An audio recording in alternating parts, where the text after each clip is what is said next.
ನೋಡಿ, ಪದೇ ಪದೇ ರಾಜ್ಯದಲ್ಲಿ ಕನ್ನಡಿಗರ ಮೇಲೆ ದಬ್ಬಾಳಿಕೆ ಆಗ್ತಾನೆ ಇದೆ. ಅದರಲ್ಲೂ ನಿನ್ನೆ ಬೆಳಗ್ಗೆ ನಡೆದಿರುವಂತಹ ಘಟನೆ ಇಡೀ ರಾಜ್ಯಾದ್ಯಂತ, ಇಡೀ ದೇಶಾದ್ಯಂತ ದೊಡ್ಡ ಮಟ್ಟದಲ್ಲಿ ಸುದ್ದಿಯಾದಂತಹ ವಿಚಾರ. ಮೊದಲಿಗೆ ನಿನ್ನೆ ಆದಂತಹ ಘಟನೆ ಒಂದು ಆಂಗಲ್ ಅನ್ನು ಪಡ್ಕೊಳ್ಳುತ್ತೆ. ಆದರೆ ಯಾವಾಗ CCTV ಫುಟೇಜಸ್ಗಳು ಹೊರಗಡೆ ಬೀಳುತ್ತೋ ಆಂಗಲ್ ಚೇಂಜ್ ಆಗುತ್ತೆ. ನೋಡಿ, ವಿಂಗ್ ಕಮಾಂಡರು ಮೊದಲಿಗೆ ಬಂದು ಕೊಟ್ಟಂತಹ ಹೇಳಿಕೆ ಸೋಷಿಯಲ್ ಮೀಡಿಯಾದಲ್ಲಿ ಬಹಳಷ್ಟು ವೈರಲ್ ಆಗುತ್ತೆ. ಕನ್ನಡ ಮಾತಾಡಲಿಲ್ಲ ಅನ್ನುವಂತಹ ಕಾರಣಕ್ಕೆ ನನ್ನ ಮೇಲೆ ಹಲ್ಲೆ ಮಾಡಲಾಗಿದೆ, ನನ್ನ ಮೇಲೆ ದಬ್ಬಾಳಿಕೆ ಮಾಡಲಾಗಿದೆ ಅನ್ನುವಂತಹ ಹೇಳಿಕೆ ಅದು ಬೇರೆ ಬೇರೆ ರೀತಿಯಲ್ಲಿ ಸದ್ದು ಮಾಡುತ್ತೆ. ಯಾವಾಗ CCTV ಫುಟೇಜಸ್ ಅನ್ನ ಬಹಳ ಸೂಕ್ಷ್ಮವಾಗಿ ಗಮನಿಸಿದಾಗ, ಅಲ್ಲಿದ್ದಂತಹ ವಿಜುವಲ್ಸ್ ಅನ್ನ ನೋಡಿದಾಗ ಆತ ಹೇಳಿರೋದೆಲ್ಲವೂ ಕೂಡ ಕಟ್ಟುಕತೆ, ಸಿಂಪತಿ ಗಿಟ್ಟಿಸ್ಕೊಳ್ಳೋದಕ್ಕೆ ಆತ ಮಾಡಿರುವಂತಹ ಡ್ರಾಮಾ ಅನ್ನೋದು ಬಹಳ ಸ್ಪಷ್ಟವಾಗಿ ಗೊತ್ತಾಗುತ್ತೆ.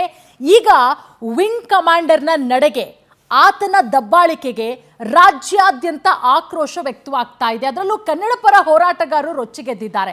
ಆತನ ವಿರುದ್ಧ ಸೂಕ್ತ ಕ್ರಮ ಆಗಬೇಕು, ಕೂಡಲೇ ಆತನನ್ನ ಬಂಧಿಸಬೇಕು. ಯಾಕಂದ್ರೆ ಇದೊಂದೇ ರೀತಿಯ ಘಟನೆಗಳಲ್ಲ, ಪದೇ ಪದೇ ಕನ್ನಡಿಗರ ಮೇಲೆ ಕನ್ನಡ ವಿಚಾರಕ್ಕೆ ಸಂಬಂಧಪಟ್ಟಂತೆ ಎಲ್ಲಿಂದನೋ ಬಂದವರು ಕೆಲಸಕ್ಕೋಸ್ಕರ ಇಲ್ಲಿ ಬಂದು ಕೆಲಸ ಮಾಡ್ಕೊಂಡು ಹೋಗಿ ಇಲ್ಲಿಗೆ ಅವರು ಅಡ್ಜಸ್ಟ್ ಆಗಿ ಹೋಗ್ಬೇಕು. ಆದ್ರೆ ಆ ರೀತಿ ಆಗ್ತಾ ಇಲ್ಲ.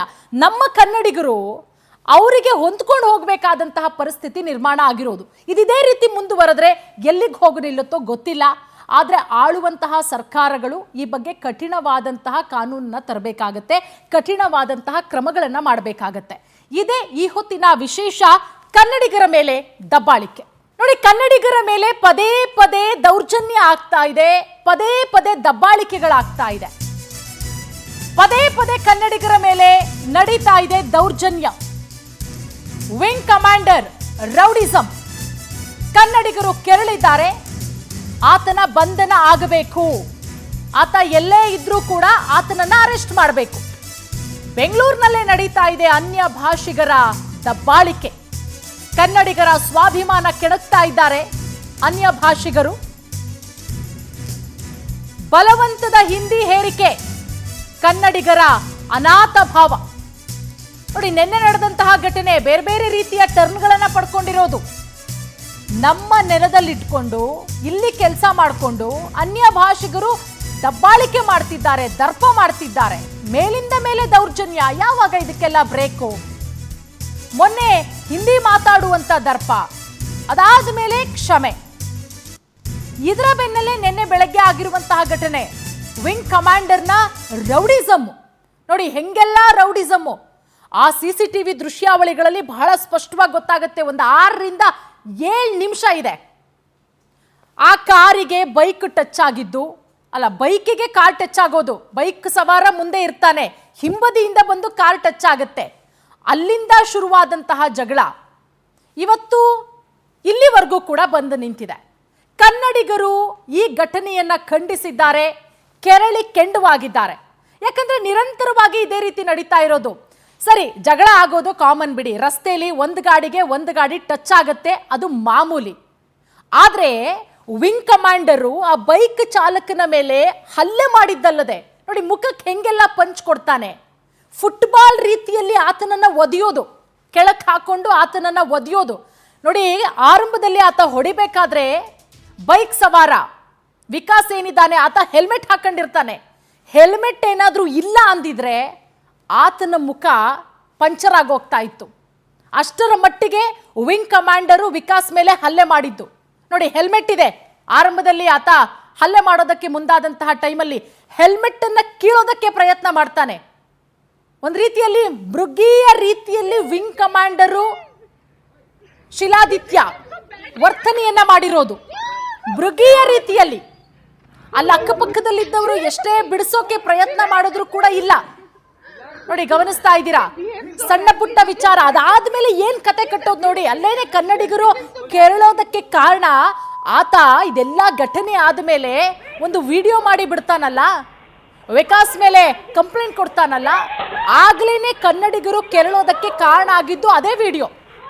ಕನ್ನಡ ಮಾತಾಡ್ಲಿಲ್ಲ ಅಂತ ಹೇಳಿ ನನ್ನ ಮೇಲೆ ದಬ್ಬಾಳಿಕೆ ಮಾಡಲಾಯಿತು, ನನ್ನ ಮೇಲೆ ಹಲ್ಲೆ ಮಾಡಲಾಯಿತು, ನನ್ನ ಮೇಲೆ ದೌರ್ಜನ್ಯ ಮಾಡಲಾಯಿತು ಅಂತ ಹೇಳಿದ್ರೆ ಇವರು ಎಷ್ಟರ ಮಟ್ಟಿಗೆ ಕನ್ನಡವನ್ನ ಬಳಸ್ಕೊಳ್ತಾ ಇದ್ದಾರೆ, ಎಷ್ಟರ ಮಟ್ಟಿಗೆ ಕನ್ನಡಿಗರ ಮೇಲೆ ಹಲ್ಲೆ ಮಾಡ್ತಿದ್ದಾರೆ ಅನ್ನೋದು ಬಹಳ ಸ್ಪಷ್ಟವಾಗಿ ಗೊತ್ತಾಗುತ್ತೆ.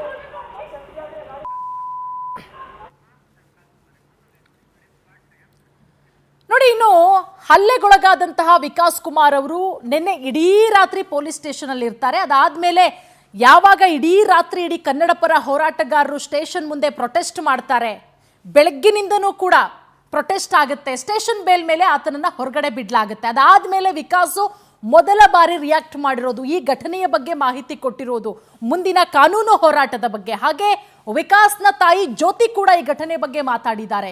ಏನು ಹೇಳಿದ್ದಾರೆ ಅವರು, ಬನ್ನಿ ನೋಡೋಣ.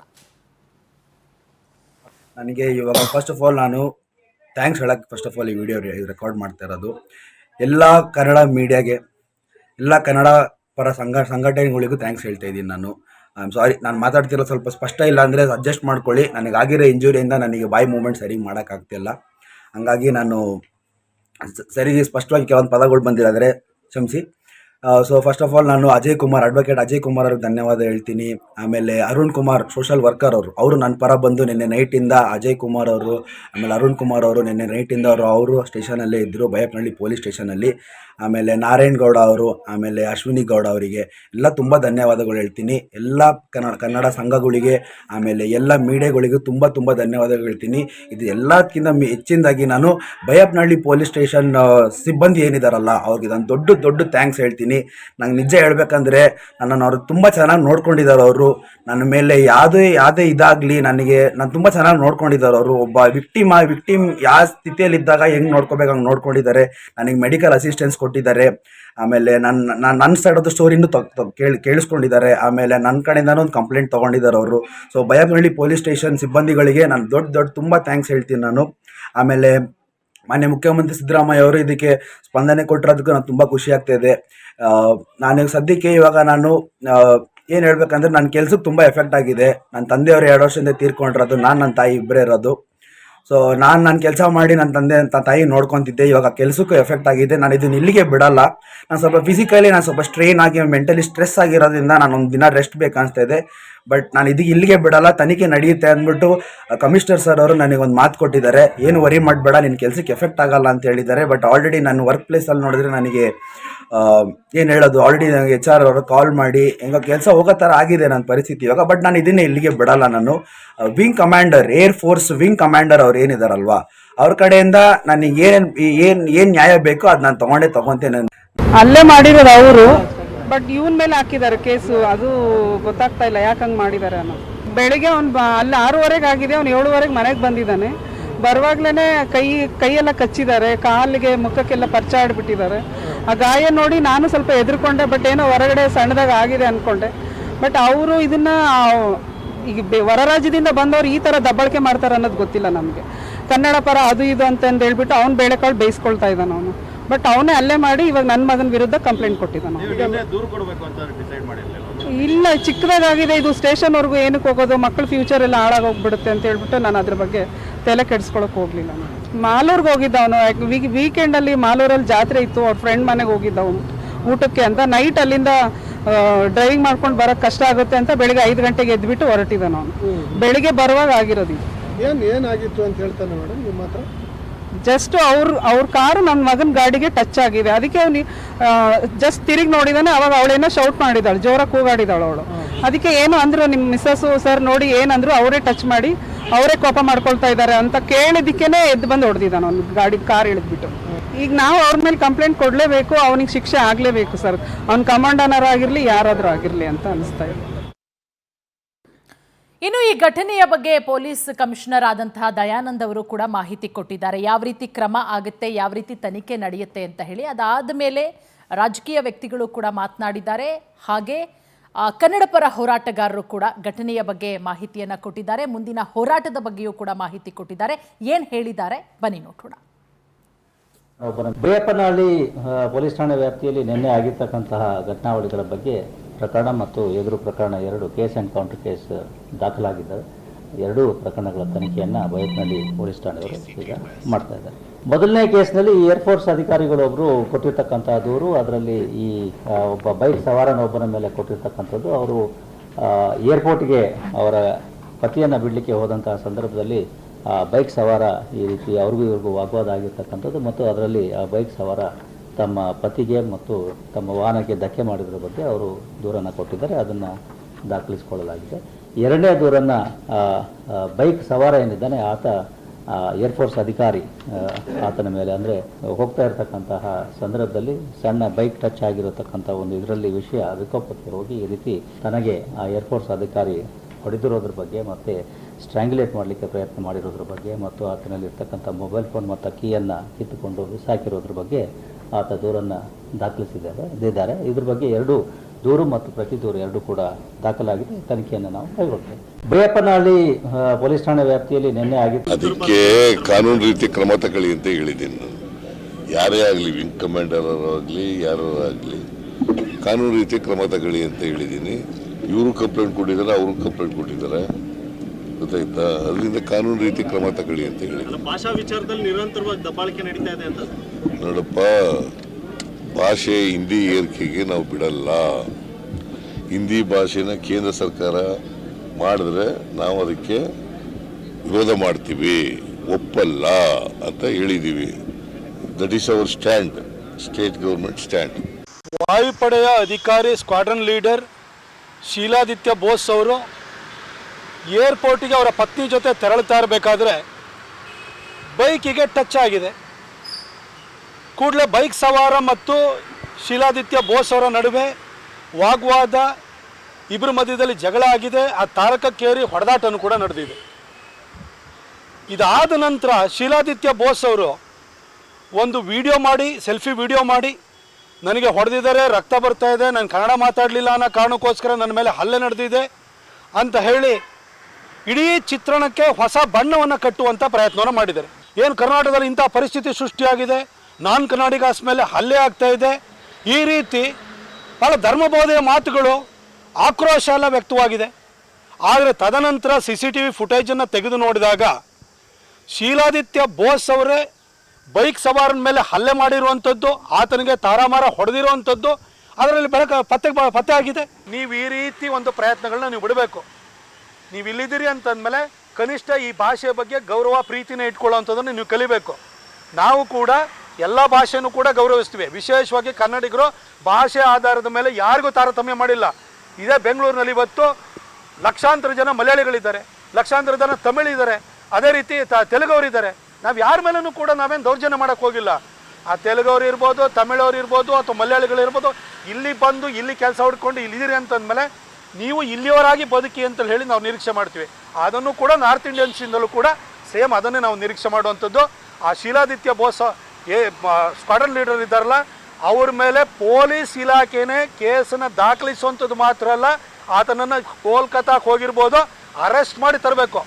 ಆತ ಕನ್ನಡಿಗರ ಕ್ಷಮೆ ಕೇಳಬೇಕು. ಈ ರೀತಿ ನಾಟಕ ಮಾಡೋದಕ್ಕೆ ಇಲ್ಲಿ ಬರುವಂಥ ಆ ವಿಕಾಸ್ ಗಾಡಿಗೂ ವಿಂಗ್ ಕಮಾಂಡರ್ ಗಾಡಿಗೂ ಟಚ್ ಆಗಿದೆ ಡೋರ್ ತೆಗಿಬೇಕಾದ್ರೆ. ಅದು ಇಂಡಿವಿಜುವಲ್ ಇನ್ಸಿಡೆಂಟ್, ವೈಯಕ್ತಿಕವಾಗಿ ಆಗಿರ್ತಕ್ಕಂಥ ಘಟನೆ. ಸೈನಿಕರ ಮೇಲೆ ಹಲ್ಲೆ ಅನ್ನೋದು ಕೂಡ ತಪ್ಪು ಆರೋಪ ಆಗುತ್ತೆ. ಕನ್ನಡಿಗರು ದೌರ್ಜನ್ಯ ಮಾಡಿದ್ರು ಅನ್ನೋದು ಕೂಡ ತಪ್ಪು ಆರೋಪ ಆಗುತ್ತೆ. ಸೈನಿಕರ ಮೇಲೆ ಏನೂ ಹಲ್ಲೆ ನಡೆದಿಲ್ಲ. ವಿಂಗ್ ಕಮಾಂಡರ್ ಇರ್ಬೋದು ಅವರು, ಆದರೆ ಇವರು ಸೈನಿಕ ಅನ್ನೋ ಕಾರಣಕ್ಕೆ ಯಾರು ಟಾರ್ಗೆಟ್ ಮಾಡಿದಾರಾ? ಅಲ್ಲ. ವಿಕಾಸ್ ಅವ್ರು ಹಿಂದಿ ಬಾಲ ಅಂತ ಟಾರ್ಗೆಟ್ ಮಾಡಿದಾರಾ? ಅದು ಸುಳ್ಳು. ಅಥವಾ ವಿಕಾಸ್ ಕನ್ನಡಿಗ ಅಂತ ಇವರು ಅವ್ರ ಮೇಲೆ ಹಲ್ಲೆ ಮಾಡಿದಾರಾ? ಅದು ಸುಳ್ಳು. ಅದು ನಡೆದಿರ್ತಕ್ಕಂಥದ್ದು ವೈಯಕ್ತಿಕ ಘಟನೆ. ವೈಯಕ್ತಿಕ ಘಟನೆಯ ಸತ್ಯಾಸತ್ಯ ಇದು ನಾನು ನೋಡಿದೆ. ಆದರೆ ಅವರು ಕನ್ನಡಿಗರ ಮೇಲೆ ದಾಳಿ ಮಾಡಿ ಒಡೆದು ಒದ್ದು ಕೆಳಗಡೆ ಬೀಳಿಸಿ ಕ್ರೌರ್ಯ ಮಾಡಿದ್ದಾನೆ. ಮಾಡಿ ಕನ್ನಡಿಗರ ಮೇಲೆ ತಾನು ಮಾಡಿದಂತ ದೌರ್ಜನ್ಯವನ್ನ ಕನ್ನಡಿಗರ ಮೇಲೆ ಹೊರಿಸಿದ್ದಾರೆ. ದೇಶದಲ್ಲಿ ಯಾವುದೇ ಸೈನಿಕ ಯಾವುದೇ ಗಡಿಭಾಗದಲ್ಲಿ ತೊಂದರೆ ಆದರೂ ಸಹ ಮೊದಲನೇದಾಗಿ ಅವರಿಗೆ ಸಂಪೂರ್ಣವಾದ ಬೆಂಬಲವನ್ನು ಕೊಡುವಂಥವರು ಕನ್ನಡಿಗರು ಈ ದೇಶಕ್ಕೆ ವಿಶೇಷವಾದ ಕೊಡುಗೆ, ತ್ಯಾಗ, ಬಲಿದಾನ ಇರುವಂಥದ್ದು ಕನ್ನಡಿಗರದು. ಆದರೆ ಇವತ್ತು ವಿಂಗ್ ಕಮಾಂಡರ್ ಬೋಸ್ ಅನ್ನುವಂತಹ ಒಬ್ಬ ಕೀಳು ಅಭಿರುಚಿ, ಕೀಳು ಮಟ್ಟದ ವ್ಯಕ್ತಿ ನಮ್ಮ ದೇಶದ ಸೈನ್ಯದಲ್ಲಿ ಇರಲಿಕ್ಕೆ ಲಾಯ್ಕಿಲ್ಲ.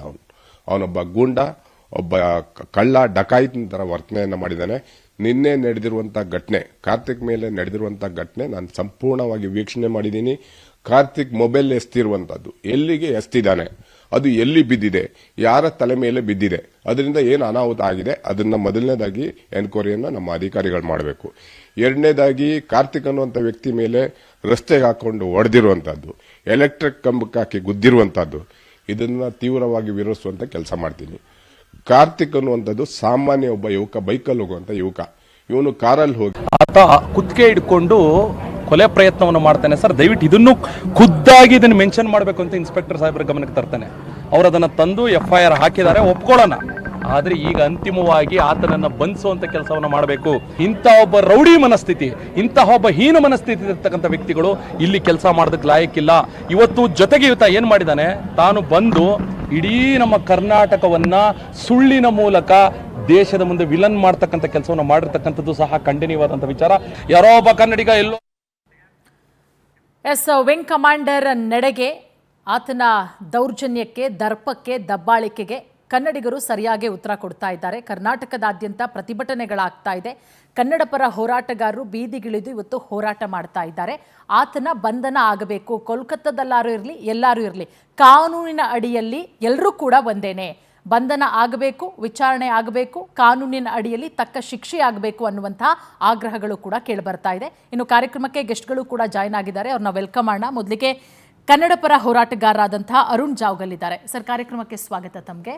ಹಾಗೆ ಮತ್ತೊಬ್ಬ ಕನ್ನಡ ಪರ ಹೋರಾಟಗಾರರಾದಂತಹ ಆಂಜನಪ್ಪ ಅವರಿದ್ದಾರೆ. ಸರ್, ನಿಮಗೂ ಕಾರ್ಯಕ್ರಮಕ್ಕೆ ಸ್ವಾಗತ. ಸರ್, ಮಾತನಾಡ್ತೀನಿ. ಅರುಣ್ ಅವರಂತೂ, ನೀವಿಬ್ಬರಂತೂ ಇಡೀ ರಾತ್ರಿ ಪೊಲೀಸ್ ಸ್ಟೇಷನಲ್ಲೇ ಇದ್ದೀರಾ.